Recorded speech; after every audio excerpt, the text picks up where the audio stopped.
So you want to do something about the world, folks? You want to be a good Christian? Then do what Christ would do and take the bull by the horns and fix the situation that we face. And all you have to do is apply compassion to the equation.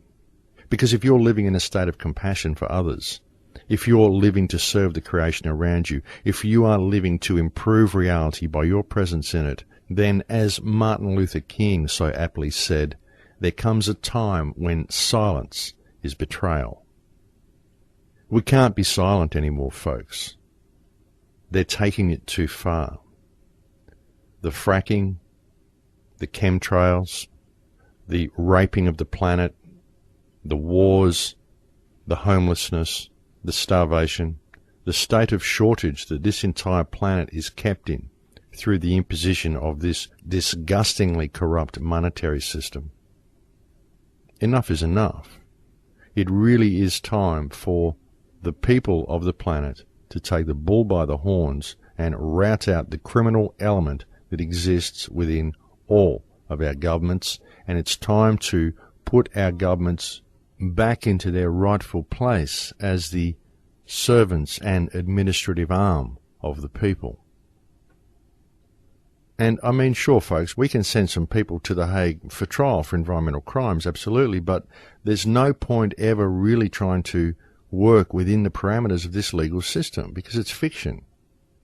It's all just an idea. That's the problem.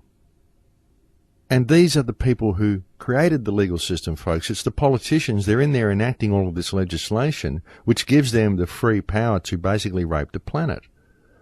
And people try to approach the issue and they try to combat what's going on, and people say, oh, it's the law, it's the law. Well, so what if it's the law? Well, you're telling me because some sociopath wrote some lines on a piece of paper that said it was okay for a corporation to destroy your land and rape the planet of its resources, you're honestly telling me that this makes it okay? That because someone wrote these words on a piece of paper, you actually have to let them do it? I mean, you must have rocks in your head if you think like this, because it's not okay.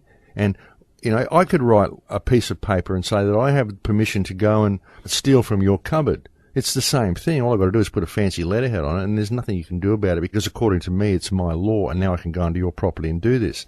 This is essentially what these people have done, folks, you see? They don't ask us if they can do any of this stuff. They just go out and rape the planet, rape your land, take everything they can from you. They never ask permission to do it.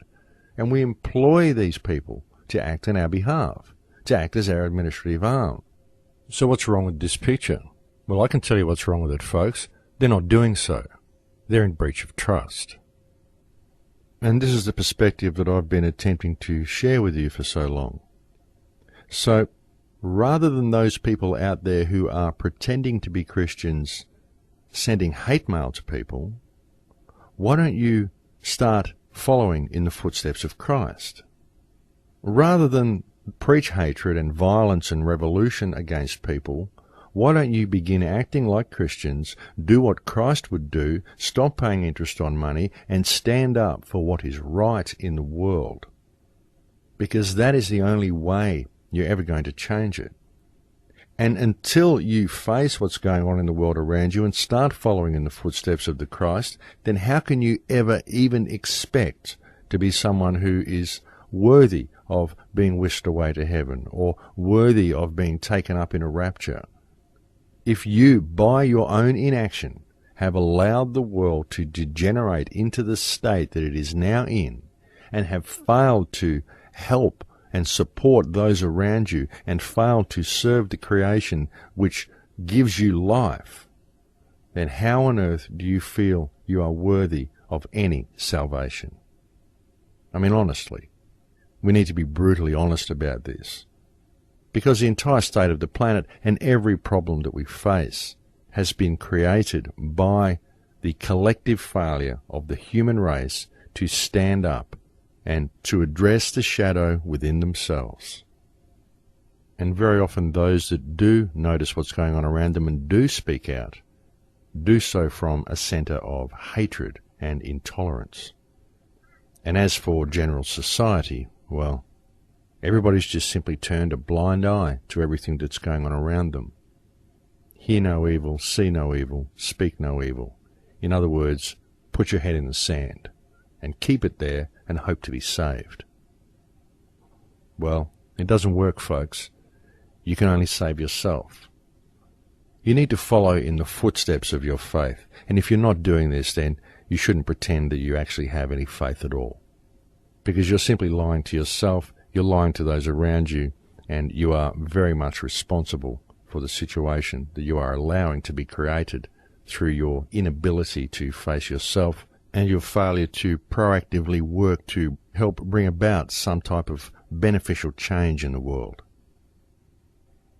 I don't know, folks. I mean, I probably sound a little bit judgmental with all of that, but when I start getting hate mail from Christians, I just start thinking, well, how very Christian of you.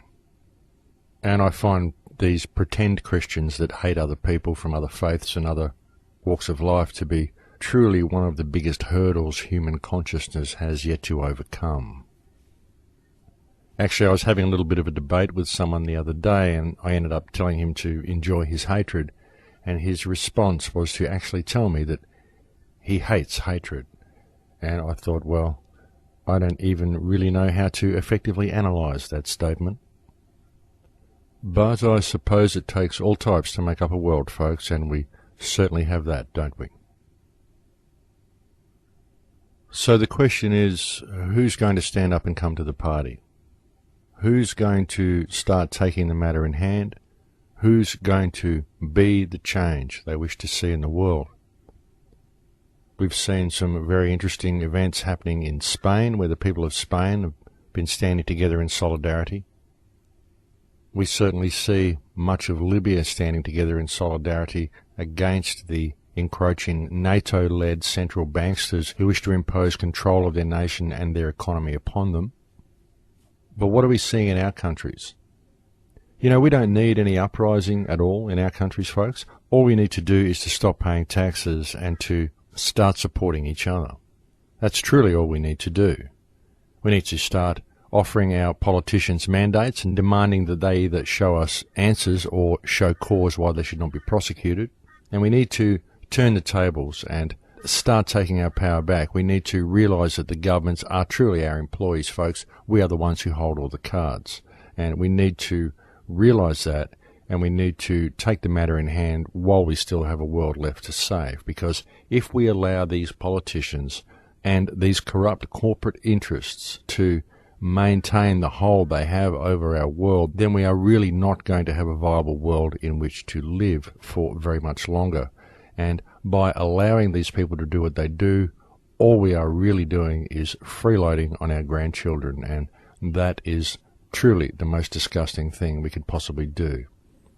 We need to realise that we are the custodians of the world. We are the custodians of freedom. We are the custodians of the planet. We are the custodians of our society. It is we the people.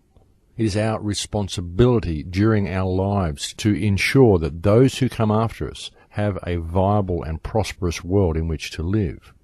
And if we continue to sit on our laurels and wait to be saved, wait for Armageddon, wait for ascension, wait for aliens to come, wait for a rapture, wait for whatever, then all we are going to succeed in doing is allowing a prison to be built around us, and it will be a very effective prison, folks, and a prison that will continue to control humanity very harshly for generations to come.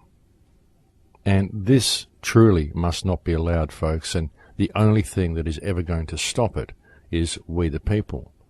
The only way we the people will ever achieve any results in this is to do the inner work, remove the fear from your life, break down the barriers between yourself and your neighbours, build community around you, and stand together in solidarity.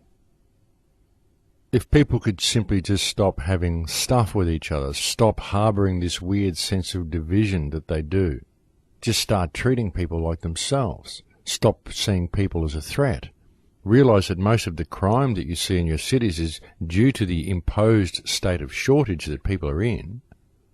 It's all so very contrived, folks, and it's also very easy to fix by simply injecting a little compassion, a little empathy, and a little equity into the situation. Just change your perspective of what reality is. Change your perspective of what life is.